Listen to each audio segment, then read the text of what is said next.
Good evening students. Today we will see the current affairs analysis dated 23rd June 2020. These are the listed articles we are going to discuss.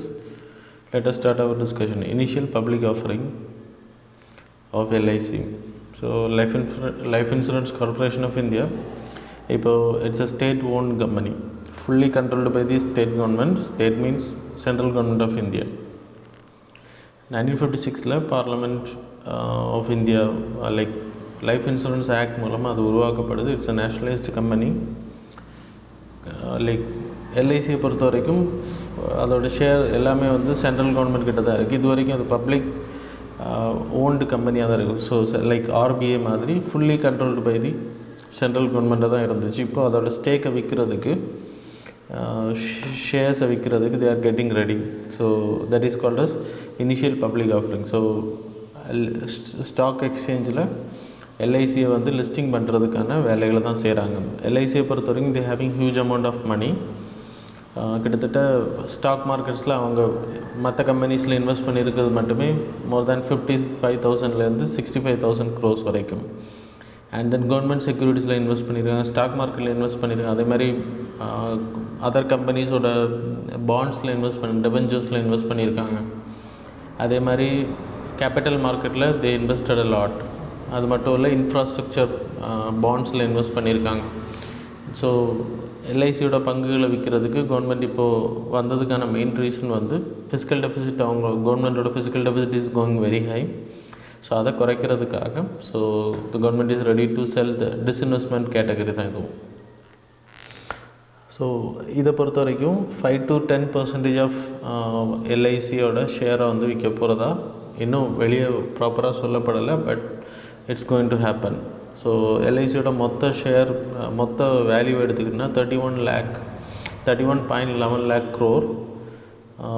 So அப்புறம் அதோட profit எடுத்திங்கன்னா 23,621 crore year, last year profit மட்டுமே. So disinvestment how they will do means that is initial public offering. Initial public offering primary மார்க்கெட்டில் கம்பெனியோட ஷேரை விற்கிறது. அது பண்ணுறதுக்கு they have to ஒரு 10% 5% அவங்க விற்க போகிறாங்க அப்படின்னா அதை டிசைட் பண்ணணும் முதல்ல. அதுக்கப்புறம் அட்வர்டைஸ்மெண்ட் கொடுப்பாங்க. இந்த அட்வர்டைஸ்மெண்ட்டில் they will பிட் அனௌன்ஸ் பண்ணுவாங்க, டேட் அனௌன்ஸ் பண்ணுவாங்க. அதில் விருப்பம் இருக்கிறவங்க பிட்டிங் பண்ணுவாங்க.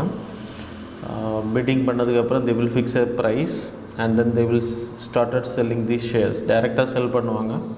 அதுக்கு பிறகு it will be listed in the SEBI, stock மார்க்கெட்டில் லிஸ்டட் ஆகும். ஸோ ஃபஸ்ட் இனிஷியல் ஸ்டேஜில் they will get permission from the செபியில் பர்மிஷன் வாங்கின அப்புறம் தான் இனிஷியல் பப்ளிக் ஆஃபரிங் பண்ண முடியும். That you have to know. So அதுக்கு பிறகு அந்த 10% ஷேரை விற்றுருக்காங்க அப்படின்னா இந்த ப்ரைமரி மார்க்கெட்டில் ஃபஸ்ட் ஷேர் கம்பெனியிலேருந்து ஷேர் ஹோல்டர்ஸ் கிட்ட போயிடுச்சு. இப்போ செகண்டரி மார்க்கெட் போகும்போது ஸ்டாக் மார்க்கெட்டில் லிஸ்டட் ஆகும். If anybody wanted to purchase the share of LIC they can go and bid to the shareholders. அது ஸ்டாக் மார்க்கெட்டில் தான் பண்ண முடியும். சரியா? So that's all about this IPO. இன்னும் லிஸ்டட் ஆகலை, லிஸ்டிங் ப்ராசஸ் தான் பண்ணிகிட்டு இருக்காங்க. That's why it was in news. Then second நியூஸை பொறுத்தவரைக்கும் United nation arms trade treaty. So இது ஏன் நியூஸில் வந்துச்சுன்னா China is ready to join with this treaty. 2014 it was introduced. மெயினாக கன்வென்ஷனல் வெப்பன்ஸ் வேர்ல்டில் ட்ரேடிங் பண்ணுறக்கூடிய. ஸோ இப்போ ஒரு கண்ட்ரிக்கிட்ட இன்னொரு கண்ட்ரி விற்கிறது, அதுக்கான டீட்டெயில்ஸ். ஸோ ஏதாவது கண்ட்ரி ஹியூமன் ரைட்ஸ் வயலேஷன்ஸ் இருக்குது அப்படின்னா அந்த நாடுகளுக்கு விற்கக்கூடாது. ஸோ கன்வென்ஷனல் வெப்பன்ஸ் கொடுக்கக்கூடாது. வார் டைமிங் பீரியடில் விற்கிறது, இந்த மாதிரியான வேலைகள் செய்யக்கூடாது. So it is happening.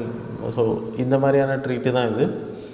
Conventional வெப்பன்ஸை control பண்ணி, it's not about nuclear weapons, only about conventional weapons. So அவங்க கொடுக்கக்கூடியது எல்லாமே டிரான்ஸ்பரன்சியாக வெளியிடுறதுக்கு இது வேர்ல்டு லெவலில் ஸ்டெபிலிட்டியை உருவாக்கும். ஸோ 105 கண்ட்ரிஸ் இதை சைன் பண்ணி ராட்டிஃபை பண்ணியிருக்காங்க. 32 கண்ட்ரிஸ் சைன்ட் பட் நாட் ராட்டிஃபைட்.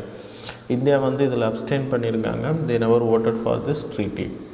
இந்த ட்ரீட்டியை பொறுத்த வரைக்கும் நான் உங்களுக்கு சொன்ன மாதிரி ஏடிடியை பொறுத்த வரைக்கும் இதில் மெம்பர்ஷிப்பாக இருக்கக்கூடிய கண்ட்ரிஸ் ஹியூமன் ரைட்ஸ் வயலேஷன் நடக்கக்கூடிய எந்த ஒரு நாட்டுக்கோ, ஜெனோசைட் பண்ணக்கூடிய நாடுகளுக்கோ வெப்பன்ஸ் விற்க முடியாது. Then gender based violent crime, terrorist attacks நடக்கக்கூடிய கண்ட்ரிகள், ஸோ ஸ்டேட் ஸ்பான்சர்ட் டெரரிசம் அந்த மாதிரி கண்ட்ரிஸ் கொடுக்க முடியாது. That you have to know. Then China agenda எடுத்துக்கிட்டால் இப்போ US want to come out from the US never like sign பண்ணியிருக்காங்க Obama பீரியடில், but never ratified it. So they are going to come out, like அதுலேருந்து வெளியே வர போகிறாங்க. So China is ready to go inside. So they want to maintain peace and stability அப்படின்றது சொல்லியிருக்காங்க. India abstain பண்ணதுக்கான main reason, Pakistan is having they never signed with this, they never ratified with this arms treaty. Then அது மட்டும் இல்லை, arms ட்ரீட்டியில் நம்ம sign பண்ணோம் அப்படின்னா illicit trafficking conventional weapons வந்து அதிகமாக இருக்கும் அப்படின்றது ஒரு ரீசனாக சொல்லப்படுது. அப்புறம் டெரரிஸ்ட் ஸ்பான்சர் பண்ணக்கூடிய கண்ட்ரிஸ் வந்து இதில் சைன் பண்ணலை அப்படின்றதுனால, so it will make control to purchase the conventional weapons அப்படின்றப்ப நம்ம அதை யூஸ் பண்ண முடியாது. ஸோ லைக் ஒரு பெரிய ஆர்ம்ஸ் வச்சுருக்கக்கூடிய countries they can force us, they can limit us, they can control us. நமக்கு ஆர்ம்ஸ் கொடுக்காமல் இருந்தாங்க அப்படின்னா ஸோ வாரில் நம்ம ஃபெயில் ஆகிறதுக்கான ரீசன்ஸ் இருக்கும். இந்த மாதிரியான விஷயங்கள் இருக்கிறதுனால வி நெவர் ஜாயின்ட் இட். சரியா? தென் தேர்ட் நியூஸை பொறுத்த decarbonising transport in India. So இந்தியாவில் இருக்கக்கூடிய டிரான்ஸ்போர்ட் அது நிதி ஆயோக் கூட கொலாபரேஷன் மூலமாக international transport forum, it's a part of OECD. Decarbonising transport in emerging economies அப்படின்னு சொல்லிட்டு India, Argentina, Azerbaijan, then Morocco போன்ற கண்ட்ரீஸில் முதல் தடவை அதை பண்ணுறாங்க. இப்போது கார்பன் டை ஆக்சைடு லெவல் எவ்வளவு கார்பன் டிரான்ஸ்போர்ட் மூலமாக வெளியே வருது, ஃப்யூச்சரில் எவ்வளோ வரும் அப்படின்றத ஸோ அந்த கண்ட்ரீஸுக்கு வந்து வெளிப்படுத்துவாங்க, ரிப்போர்ட் தயாரித்து கொடுப்பாங்க. எப்படி அதை கண்ட்ரோல் பண்ணுறது அப்படின்றத ஒரு ரிப்போர்ட்டும் கொடுப்பாங்க. That is about decarbonising transport. அந்த ஃபோரத்தை பொறுத்த வரைக்கும் அதை ஹெல்ப் பண்ணக்கூடியது இன்டர்நேஷ்னல் டிரான்ஸ்போர்ட் ஃபோரம், அதை பண்ணக்கூடியது. It's a inter governmental organisation within the OECD. நான் உங்களுக்கு சொன்ன மாதிரி so global dialogue for better transport அப்படின்றது தான் இதோடது. India is not a member of OECD, but India has been the member of ITF. ITFல வி ஆர் த மெம்பர், FATFல நம்ம மெம்பராக இருக்கிறது மாதிரி. OECDயை பொறுத்த வரைக்கும் 36 கண்ட்ரிஸ் 1961 உருவாக்கப்படுது. 1948 organisation for European economic cooperation அப்படின்ற பேரில் உருவாக்கப்படுது. மார்ஷல் பிளானை லைக் ஃபண்ட் பண்ணுறதுக்கும் அதை இம்ப்ளிமெண்டேஷன் பண்ணுறதுக்கும். I hope you people know the Marshall plan, otherwise leave it. So not that much important. சரியா? தென் ஃபோர்த் நியூஸை பொறுத்த வரைக்கும் in India, China and Russia. So Rajnath Singh நம்மளோட minister he went to RIC summit. நான் ரீசெண்டாக கூட சொல்லியிருந்தேன், RIC summit is going to happen in Russia. Russia is going to chair this trilateral meeting. இந்த மீட்டிங்கை பொறுத்த வரைக்கும் Russia is going to mediate with the issues அப்படின்னு சொல்லப்படுது. So we have to wait and see. மெயினாக நம்மளோட defence minister went to attend this meeting to Russia. S-400 missiles நமக்கு சீக்கிரமாக அந்த டிஃபென்ஸ் சிஸ்டம் இருக்கு இல்லையா, அந்த வெஹிக்கிள், லான்ச்சிங் வெஹிக்கிள், அது சீக்கிரத்தில் நமக்கு கிடைக்கிறதுக்கான வேலைகள், அப்புறம் ஏர்கிராஃப்ட்ஸ் அது சீக்கிரமாக நமக்கு கிடைக்கிறதுக்கான லைக் ஒப்பந்தங்கள் இல்லைன்னா ஃபோர்ஸ்மெண்ட் already we have signed it.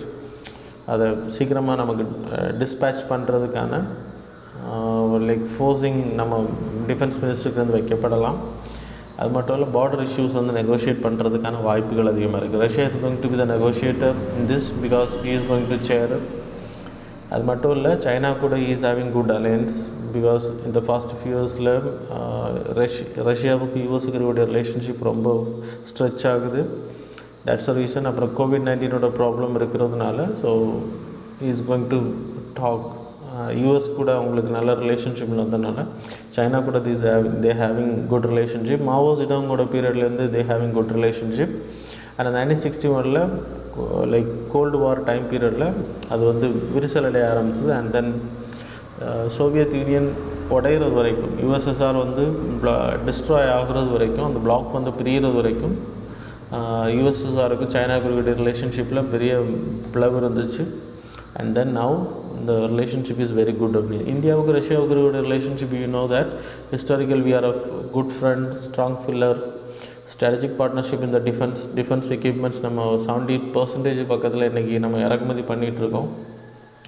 அது மட்டும் இல்லை, லைக் முன்னாடி என்னெல்லாம் நடந்திருக்கு அப்படின்னா 1971 வாரில் தே ஹெல்ப்ட் அஸ், 1962 வாரில் தே மெயின்டைன் சைலன்ஸ். அதுவும் நம்ம தெரிஞ்சுக்கணும். சைனா கூட நமக்கு வார் நடக்கும்போது தே maintain silence. And then we are importing huge amount of defence weapon. So நம்ம பேலன்ஸ் பண்ணியிருக்கோம் யூஎஸுக்கும் ரஷ்யா கூட ரிலேஷன்ஷிப்பில். Anyway but we are importing huge amount from comparing to US from Russia. அதே மாதிரி இன்ஃபார்மல் சமிட்ஸ் வந்து 2 தலைவர்கள் கூட தான் நம்ம பிரைம் மினிஸ்டர் நடத்திருக்கு. அது ஒன்று ஜிங் அப்புறம் லைக் ரஷ்யாவோட பிரசிடென்ட். இந்த 2 இம்பார்ட்டன்ட். தென் ரஷ்யா பொசிஷன். தென் நான் உங்களுக்கு சொன்ன மாதிரி 2017 டோக்லாம் கிரைசிஸில் சைனா கூட நெகோஷியேட் பண்ணுறதுக்கு அவங்க ஹெல்ப் பண்ணாங்க. அண்ட் இந்த 1962 வாரில் தே மெயின்டைன் சைலன்ஸ். நான் உங்களுக்கு சொன்ன மாதிரி 1971 வாரில் தே supported as.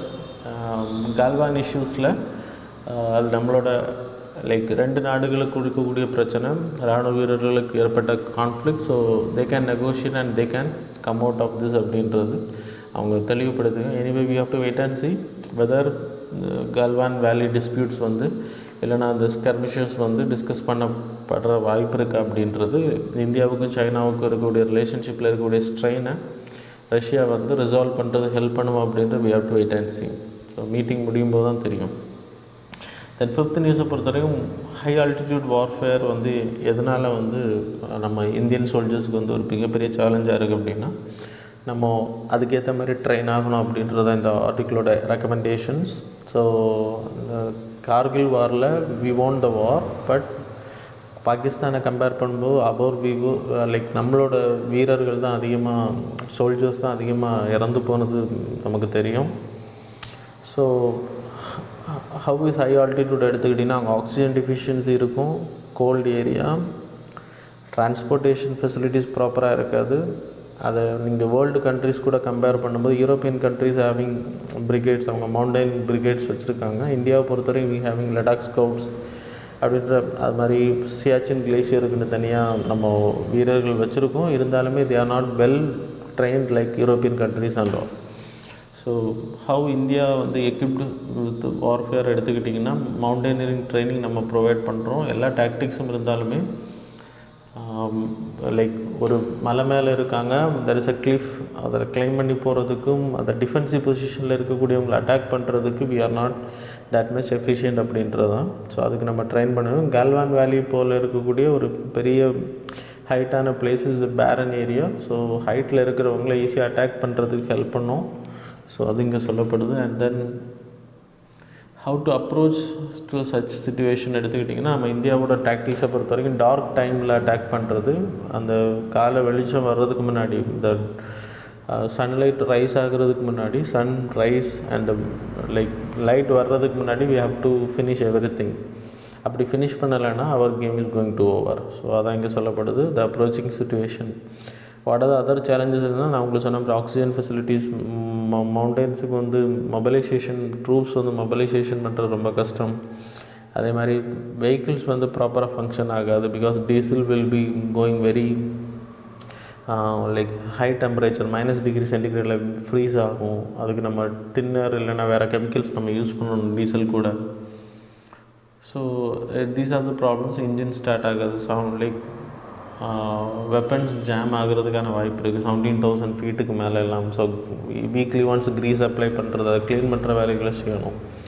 So ensuring proper reinforcement எடுத்துக்கிட்டிங்கன்னா so like strategically tactical area. So அதில் வந்து கம்யூனிகேஷன்ஸ் ஆஃப் ட்ரூப்ஸ் வந்து மெயின்டைன் பண்ணுறது. மெயினாக அங்கே இருக்கக்கூடிய ப்ராப்ளம் என்னென்னா அங்கே எடுத்துகிட்டு போகக்கூடிய கம்யூனிகேஷன் எக்யூப்மெண்ட்ஸோட பேட்ரி வந்து சீக்கிரமாக ட்ரைன் ஆகும்.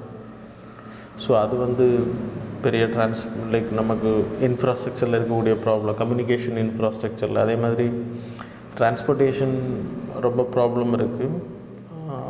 லைக் தீஸ் ஆர் த இஷ்யூஸ்ன்னு சொல்லப்படுது. ஸோ இதெல்லாம் ஓவர் கம் பண்ணுறதுக்கு we have to create technology பேஸில் we have to create our self. Infrastructure வைஸில் ரோட் ஃபெசிலிட்டிஸ் உருவாக்குறதா இருக்கட்டும், அது மாதிரி அதுக்கேற்ற மாதிரி ஆக்சிஜன் லைக் சிலிண்டர்ஸ் உருவாக்குறது லெஸ் வெயிட்டில். அதே மாதிரி பீப்புள்ஸை வந்து லைக் ஜாவன்ஸை வந்து ட்ரெயின் பண்ணுறதா இருக்கட்டும், அதில் எல்லாமே நம்ம இம்ப்ரூவ் ஆகணும் அப்படின்றது இந்த ஆர்டிக்கிளோட explanation. Then 6th news, mount Merapi of Indonesia. So 2010க்கு பிறகு இது 21st ஜூன் அன்னைக்கு 2 வாட்டி எரப்ஷன்ஸ் நடந்திருக்கு. That's why it came in news. 130 active volcanoes in Indonesia ring of fire area.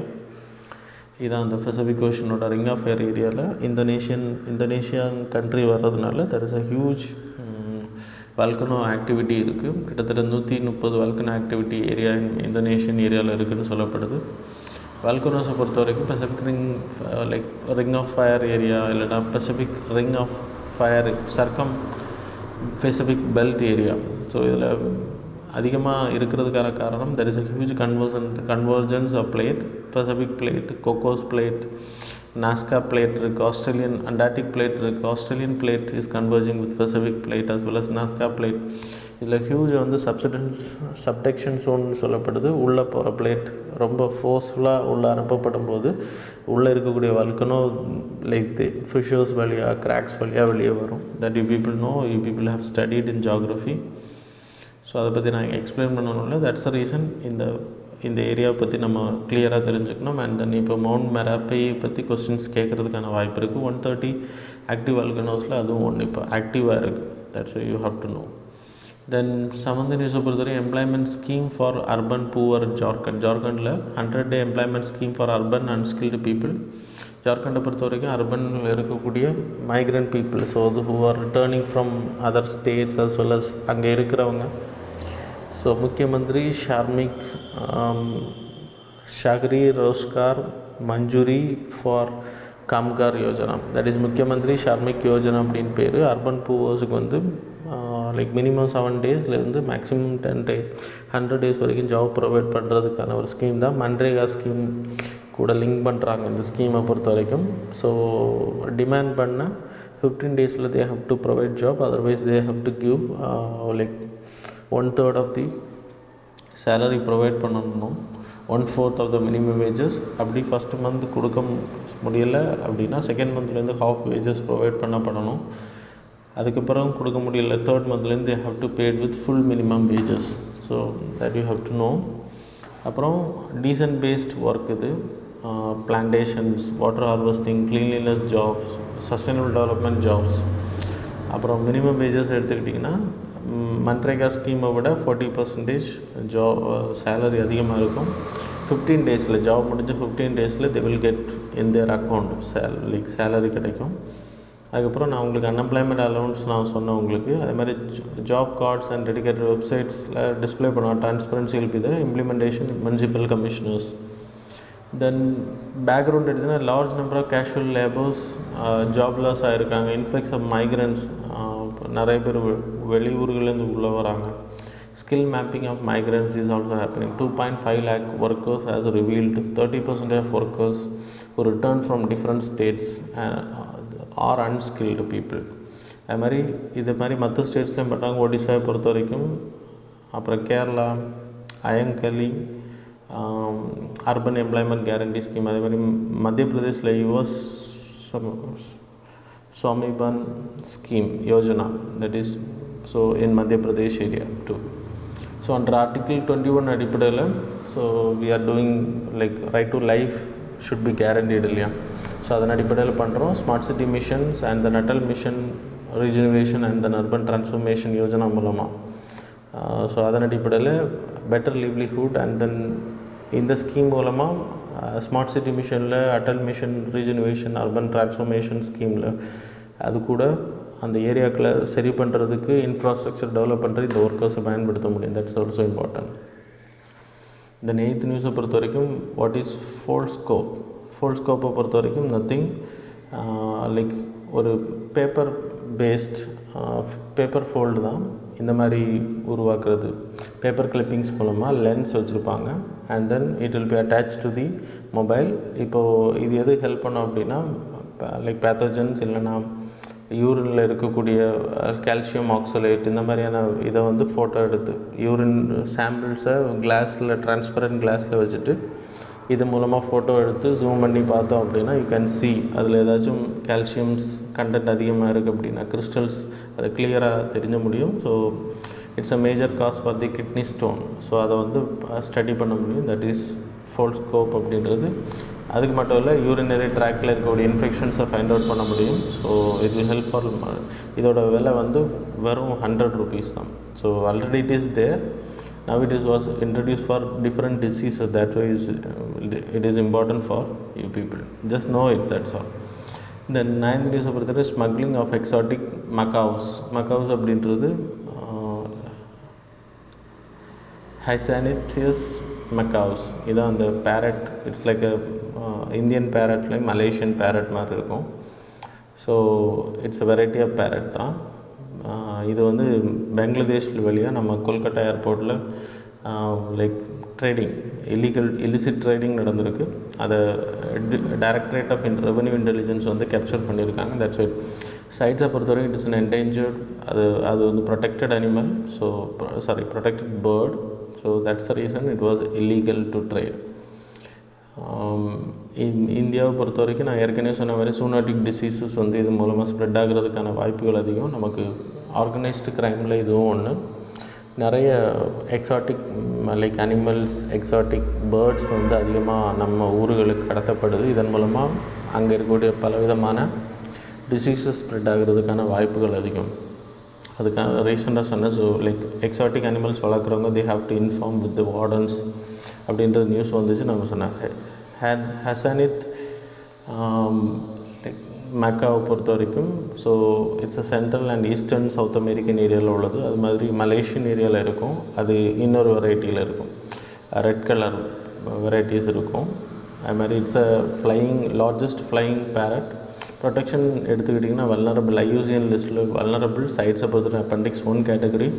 இந்தியாவை பொறுத்த வரைக்கும் wild life crime control bureau தான் வைல்ட் லைஃப் லைக் கடத்துறது, ட்ரேடிங் பண்ணுறதை தடுக்கக்கூடியது. வைல்டு அனிமல்ஸ் வந்து அதை தடுக்கக்கூடிய அமைப்பு. அதே மாதிரி வெளிநாடுகள்லேருந்து கடத்தப்படக்கூடிய எந்த பொருளாக இருந்தாலும் சரி, அது நார்கோட்டிக்ஸாக இருக்கட்டும், கோல்டாக இருக்கட்டும், ஃபயர் ஆர்ம்ஸாக இருக்கட்டும், ஆன்டிக்யூட்ஸாக இருக்கட்டும், இந்தியன் நோட்ஸாக இருக்கட்டும், இது எல்லாமே தடுக்கக்கூடியது directorate of revenue intelligence, chief anti smuggling intelligence investigation and operation agency, IDC கூட ஒர்க் பண்ணுது. சரியா?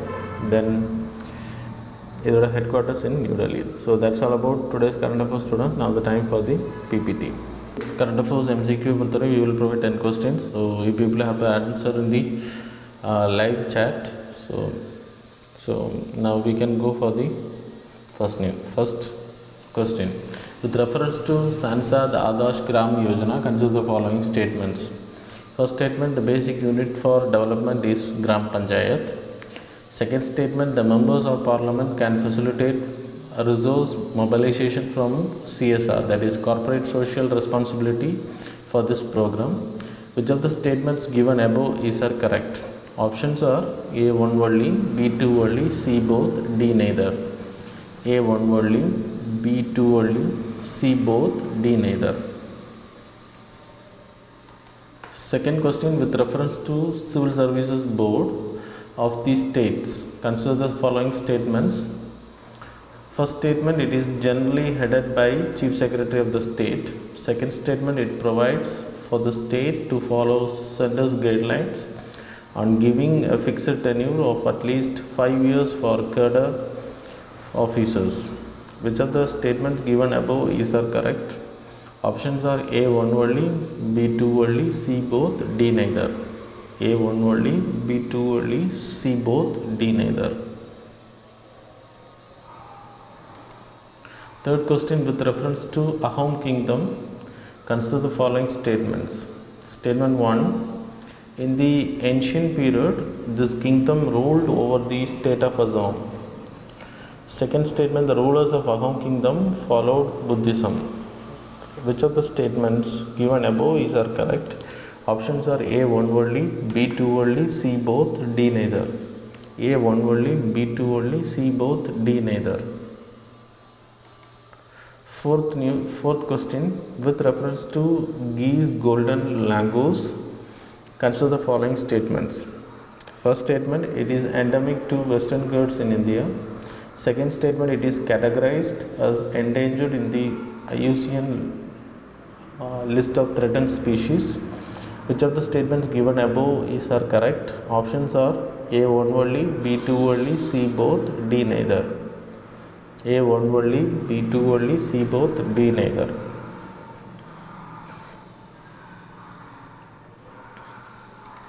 Fifth question, with with reference to the International Day of the celebration of the solstice, consider the following statements. First statement, International Day of the celebration of the solstice was observed on June 21. Second statement, a solstice is an event that occurs when the sun reaches its most northerly and southerly day arc relative to the equator. Which of the statements given above is are correct? Options are A1 only, B2 only, C both, D neither.